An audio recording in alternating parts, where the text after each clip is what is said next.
بیشتر مورچه ها وقتی میفهمن که دارن میمیرن از کلونی و خونشون دور میشن. اونا همه چیز رو پشت سر میذارن، ملکه، لونه و هدفشون رو، و توی طبیعت ناپدید میشن.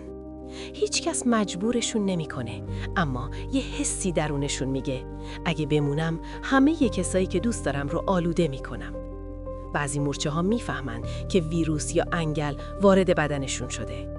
اون موقع انتخاب میکنن که تنها بمیرن. نه برای بقا، نه برای پاداش، فقط برای اینکه از کلونی محافظت کنن. پیداشون میکنی زیر برگ‌ها، بین ریشه ها که توی سکوت مخفی شدن و منتظر پایانن.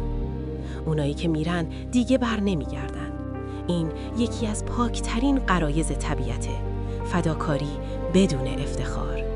نه تشییع جنازه‌ای، نه خداحافظی، فقط صدای قدم‌های آرومیه که توی خاک محو میشه. بعضی‌ها میگن این فقط غریزه است، اما اگه نباشه چی؟